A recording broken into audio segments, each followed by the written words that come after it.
Authored by Elias Marat via The Mind Unleashed. As the remaining pockets of ISIS fighters faced imminent defeat in northeast Syria, the United States allegedly gave them an offer they couldn't refuse: give us your massive caches of gold, or die.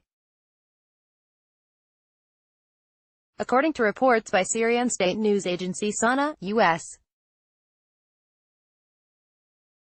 forces struck a deal with ISIS whereby the terrorist group would give up 50 tons of gold across eastern Syria's Deir el-Zour province in exchange for safe passage. The precious metal, worth about $2.13 billion, was plundered by the self-designated caliphate as its reign of terror spread across Syria and Iraq between 2015 and 2017. Turkish newspaper Daily Sabah reports that local sources claim U.S. Army helicopters have already transferred the gold from the U.S. Forces base in Kobani, the Kurdish-controlled city that lies close to Syria's northern border with Syria.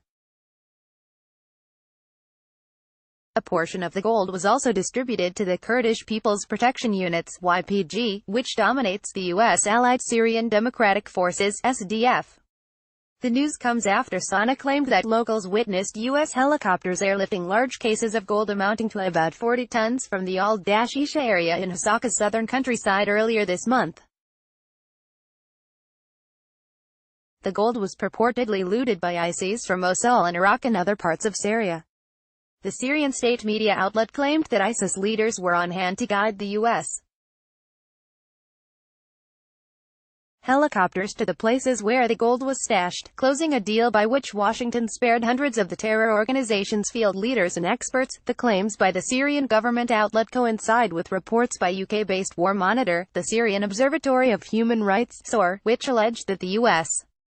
and its Kurdish allies had been sparing ISIS fighters in hopes of acquiring the group's war spoils.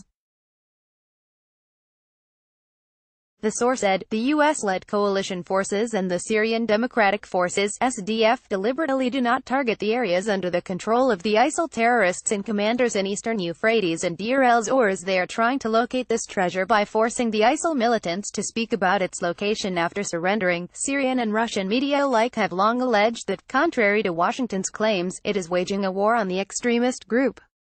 U.S. forces are instead collaborating with them in myriad ways.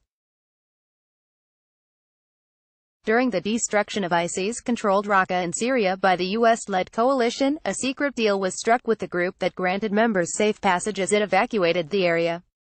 The deal, uncovered by the BBC, ensured the survival and freedom of many top ISIS leaders and a number of foreign fighters. The U.S.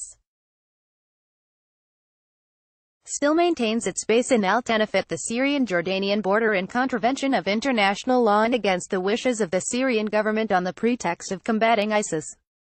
Moscow has repeatedly accused the United States of forming new armed groups from the remains of ISIS, where they are allegedly given free rein and pop up like a jack in the box to ambush Syrian troops before fading back into the U.S.-controlled region.